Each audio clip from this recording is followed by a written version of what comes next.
All right, Scott. So, with all the recent events that have happened in the United States, I find myself working from home like many other folks, and I'm a career professional in the IT industry here in Austin, Texas. I've found it extremely difficult to stay focused amidst the family and the wife and the transition to working from home.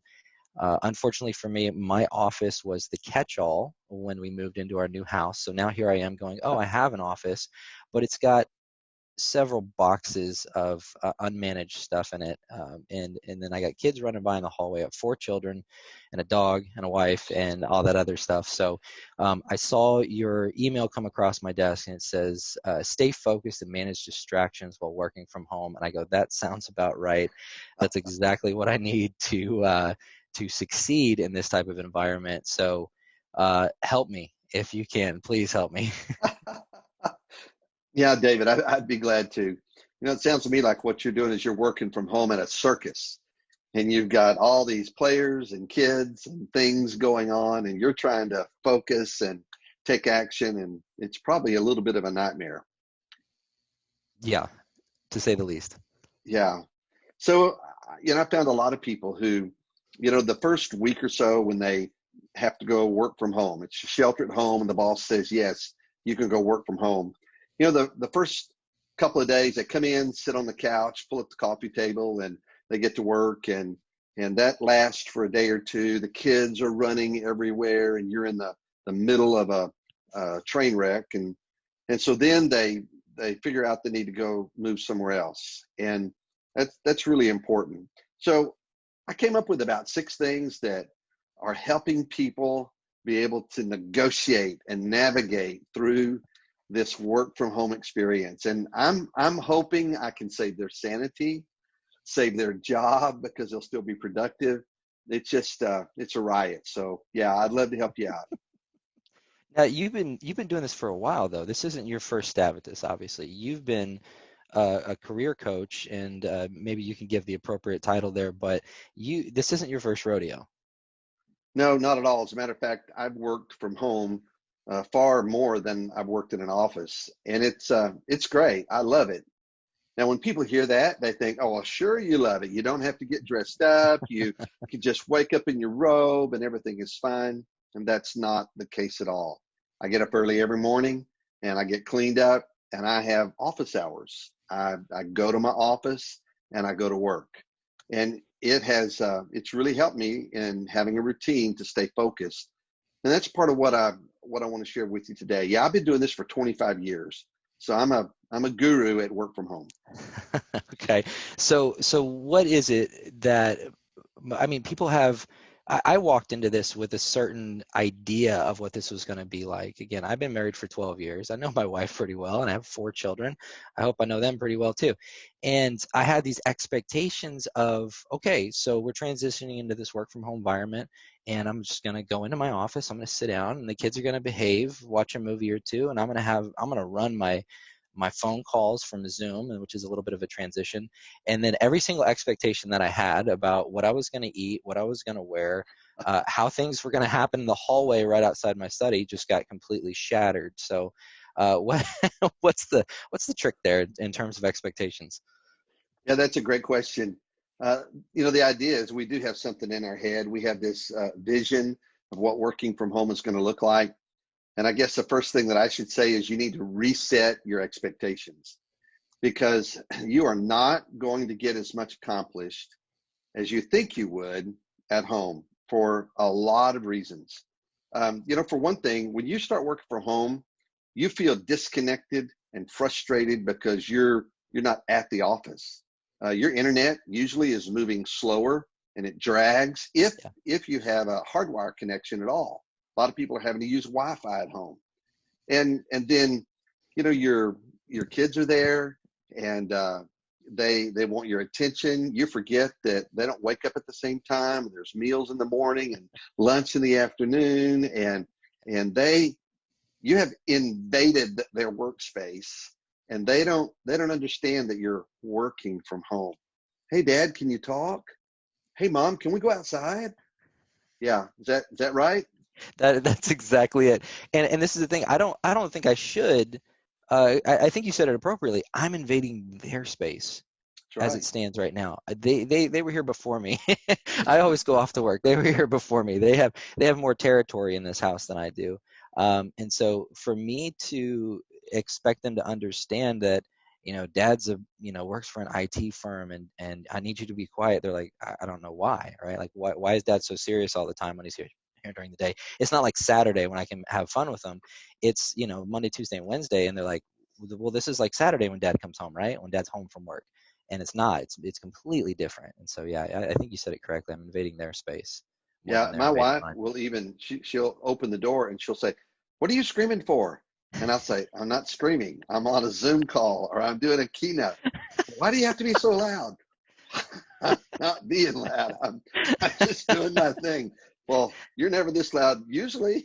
Yeah, yeah. And my wife comes in. She goes, "Did you need something? I heard you yelling." I'm like, "No, I'm not yelling for you. I'm talking on the phone." I'm like, I'm just trying to enunciate my words properly. She's like, "Did you need something? Do you want a glass of water?" And I'm like, "No, I don't need anything. I'm good." Go away. Go Go away. away. Close the door. Get the dog out of here. Yeah, no, absolutely. And that dog, I don't know. My dog loves me, and so I'll get one of those every once in a while too. Just a little shh, shh on the door, and I'm like, ah. So anyway, So that really takes us to the next point. And the next point is if you're gonna work at home, get a designated workspace. If you've got a spare bedroom, that's great, where you can move into it for your workspace. The kitchen table's probably not the best place, but if you have a formal dining room, then usually that might not be a bad place. You can shut off some doors and you have a table that's not disturbed all the time. But get a designated workplace that is at least semi-secluded so that you can go in, you can go to work, you can focus for a little bit. Make sure you've got some kind of desk or table. A card table's not probably a good choice because they're real flimsy and something sturdy, right? Yeah. yeah, something sturdy. Now If you have a you printer or you can borrow a printer, have a printer because you're going to need to print stuff. Now, you and I met almost 16 years ago, and I can't remember who taught me this, but I'm going to give you credit since I'm on the phone with you right now. That whole designated workspace thing has been a game changer because I've tried doing work from the couch or in our theater room or out on the back patio even, but there is a lot to be said about having a designated workspace in one specific spot. That way, when you walk away from it, you are walking away from your work and you're walking away from that stress and you're walking away from those entanglements, right? That's exactly right. Yeah, Yeah. that. There's a lot to that. You know, at home, you still need a place to go to work and a place to leave from work. And so Yeah. having a designated workspace is really good. You need to be able to shut the door or pull something across so that it lets people know you're there. You might even have a sign that says, "I'm on a Zoom call" or a Zoom conference that you hang up so that if they're paying attention, they can at least Trust notice me, that. I'm trying to wire one of those red lights outside my door that I can just flip the switch and just do the red light things like, hey, I'm on a call. Which Um, brings up something else. Hold on. Your background. My yes. wife has been working from home now for a couple of weeks, and we spent 2.5 hours turning her desk to figure out which of the four walls was going to be her Zoom wall background. Right. She Right. can't use virtual, and that's important because what people see your home, Yes. and so what do you want them to see? Right. And I noticed, and this is one of the first things I noticed when I got on the Zoom call with you a couple of days ago, was your face is well lit. You have very few shadows on your face at all. Good.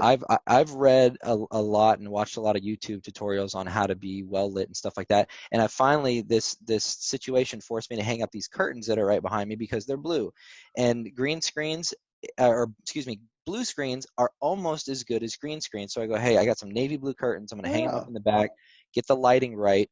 And I noticed that your lighting is a lot better than most people I Zoom with. They have shadows on their face, or it's not well lit, or they look like that person that's sitting way back here in the corner of their Yeah. screen, something like that. So I noticed that's one of the first things I noticed about how you position yourself is your face is well lit, easy to see. Your background is engaging. You got some of your coaching material up there on the wall, which is awesome. So it's good stuff. So let me ask you this. Once we get our space taped off, I even thought about using blue tape at one point, painter's tape. But once we get our space taped off and we get our background correct, um, this is a problem when your environment at work is suited for what you're supposed to be doing, but now we're in an environment not suited for what we're supposed to be doing. How do we choose what to do first? Yeah, that's really an important question. I have a job because many people struggle with figuring out their priorities. What's my primary responsibility, my secondary responsibility, and all of that. And if you have muddy priorities, let me just say this: working from home amplifies your strengths and your weaknesses.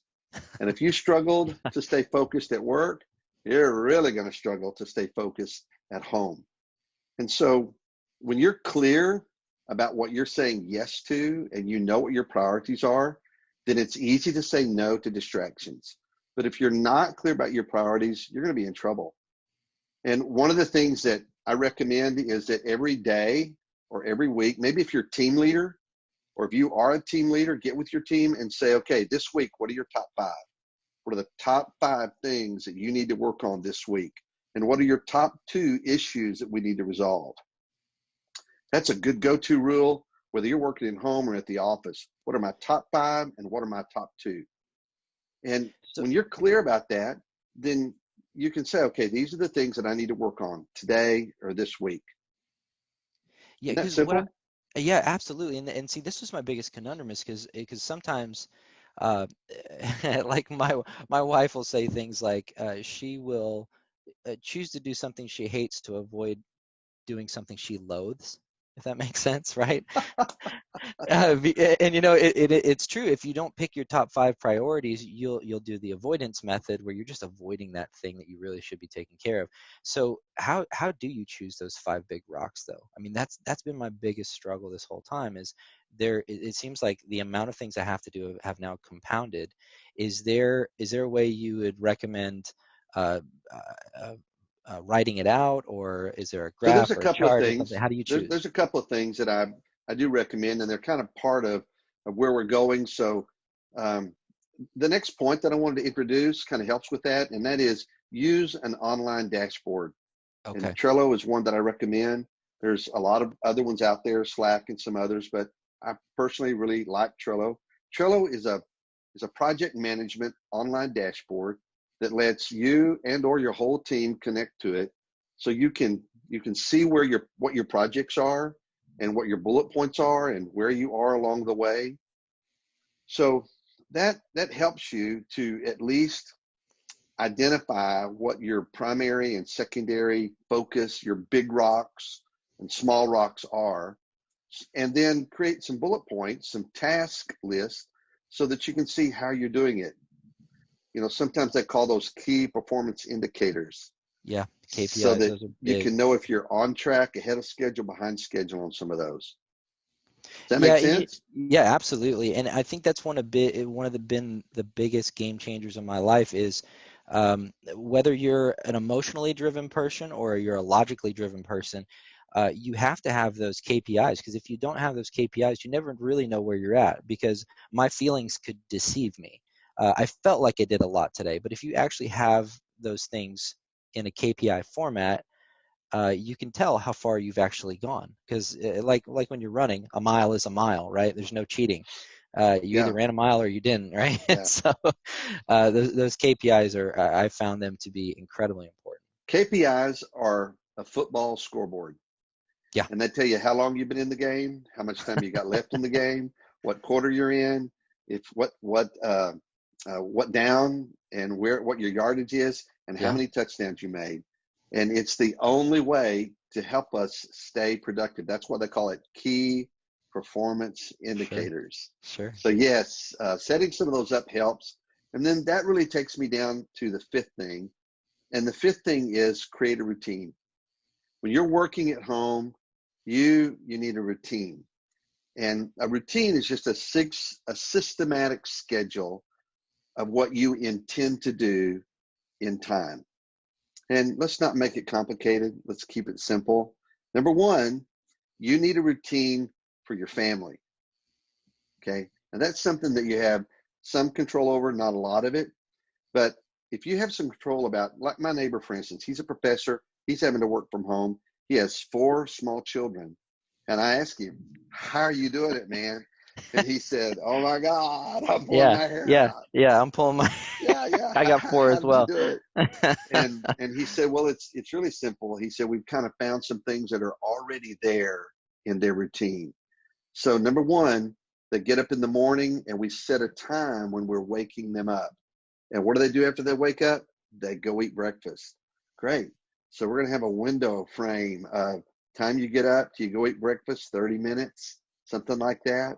And then after that, they may have some designated time, but before long, just like at a school day, you go to school.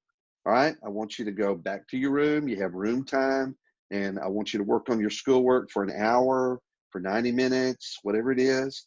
And then video time or movie time. You can watch a movie. And then by that time, it's lunch. We do another Yeah, lunch. yeah. And then it's back to your room for school. If they can go outside, they can go outside. But the point is, your kids at school are accustomed to a very specific routine. Yeah. Keep Yep. that for them. You're not breaking their heart. That's what they're accustomed to. So create a routine for your family and your kids. Scott, it's such good advice because the first time we talked was right at the beginning of this whole pandemic thing, and there's lots of questions in my mind still. But since that time, you'll be happy to know that, like, I started talking to my wife about this, and I said, we were all waking up as a family at roughly 6 a.m. every morning for them to go to school. And then for some reason during this whole thing, like now they're waking up like 7:30, 8:30. One kid's waking up at this time, the other kids are waking up. And I looked at her and said, "Hey, look, let's get their alarms set again. Like, why are we Yeah. not setting their alarms anymore?" And so just real briefly, we have their alarms go off at a specific time. We have them do their first two chores, then they eat breakfast, then they get dressed, which you've already addressed. It like not only Yes. do I get dressed in a collared shirt, but now I'm having my kid, like, you're not going to wear jammies all day long. And I can't impose that rule on my wife. I let her do her own thing. but the kids for sure, I'm like, hey, lace up your shoes. Like, put some socks and shoes on. Put your, your cleaner house shoes, of course, but lace up your shoes. And so by 9 o'clock, they've already finished quite a bit, and they're starting their schoolwork, and they do their school from 9 to 12, and then they do lunch, and then they do what we call recess, right? We make them go outside, and then they jump back into the second half of their chores.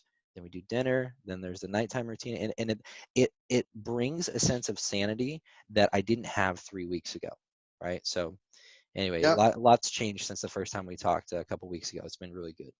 Yeah. So take advantage of that. Um, the first week or two, people don't do that, and people Sure. wake up, stay in their jammies, they do whatever. But you go into 5, 6 weeks of pandemic, work from home. You have to have some kind of routine for your family. Well, the second thing is have a routine for yourself. Now, you're working at home. The average person at work only has maybe 6 hours of really productive time. They don't have 8 hours of productive time. They might have six, some have less. And Sure. so I put a suggested routine together that you need to coordinate with your family's routine. So 2 hours of focus. After breakfast, the kids get breakfast, you get in your office and do 2 hours of focused attention. And then after 2 hours, take a 30-minute break and do Zoom calls and or do a 30-minute break and hang out with your family, go check with them, see what's going on. Hey, Dad, hey, kids, what's happening? Yeah, But I have to check then, and make sure my wife's surviving. Are you okay? Because really, I mean, they rescue your outnumber her, wife. right? Yeah, You you go. got me into this. Yeah, yeah. You go hide in the corner for a minute. I'll take care of her for 15 minutes That's or so. exactly right. Give her a break. Yeah, But then yeah, after yeah. that, do 30 minutes of email or phone calls or Zoom calls or something and touch base with your team or customers or whatever. And then come back for another 2 hours of focused work. Again, take a 30-minute break for your kids, 30-minute break for Zoom calls, and then another 2 hours of focused work to wrap up the day. Oh my God, that is 6 hours of focused work. And if you're able to do that, you're going to get a lot done. But you've created a routine that makes it possible. Does that make sense? Yeah, no, absolutely. And I appreciate all this insight because it's been incredibly helpful for helping maintain some semblance of sanity here during this whole process. But Well, let me wrap it up with, because I know I've taken a lot of your time today, but Number 6, the last thing that I recommend in this staying focused and managing your distractions while you're working at home is love on your family. When work Yeah. time is over, shut the door, leave the office, leave that spare bedroom, leave the formal dining room, and go love on your family. Give your spouse a break, whether that's a husband or a wife, whatever it is. Go watch some home movies, go outside. If you have a swimming pool, if you want to take a walk around the neighborhood, just get off work and love on your family, because they're just as freaked out and frustrated. Kids aren't getting to see all their friends. They can't be in sports. They can't be in band. They can't be in Yeah. dance or any of that. They're frustrated. So y'all go have some fun and love on each other as a family.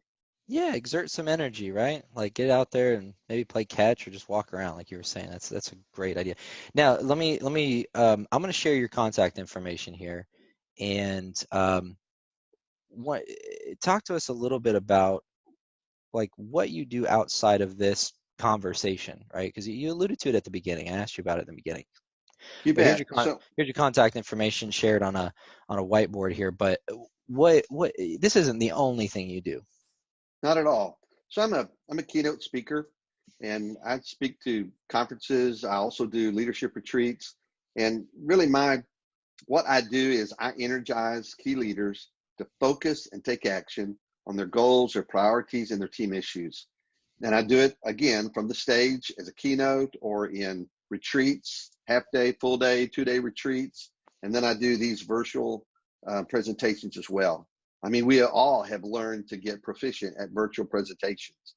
So Yeah. whether people want to work with me personally one-on-one, or they want to watch one of my videos, or they have me for a conference or come in and do an in-house retreat, any of those things, that's how I make my living. That's how I serve my country and serve my people. Well, you've been so helpful to me since my first week out of college. At 22 years old, you were my first ever business coach, coming straight out of college, and here we are again. Gosh, almost 16 years later, and I've changed quite a bit, but your help is still needed, and I appreciate all your insight and your ability to. You know what, David? One thing hasn't changed about you, and that is the fact that you're hungry for change and innovation. You That's right. always have been somebody who wanted to better yourself, and I have great admiration for that, and it has paid off for you. So, Thank you. Thank you congratulations. very Hey, much. there's one thing else I want to bring in. Yeah. Um, After you finish work and you've taken care of your family a little bit, go have a virtual happy hour and get a Yeah. dozen of your friends together, your peers, the people you work with, and for 45 minutes, drink a glass of wine, let them drink whatever they want to, and have a virtual happy hour. Yeah, I was gonna say you don't need a designated driver anymore, huh? That's right. That's right. Nice and safe at home. Have a half a glass of something, right? That's it. That's it. All right. Well, thank you so much. Again, you're always so helpful, always able to provide good, clear direction for folks like myself. Always worth the money. And again, I appreciate you. Hey, thanks very much, David. This has been a lot of fun, and I wish you the best of luck. And we'll have to have a face-to-face meeting in a few weeks. Sounds good.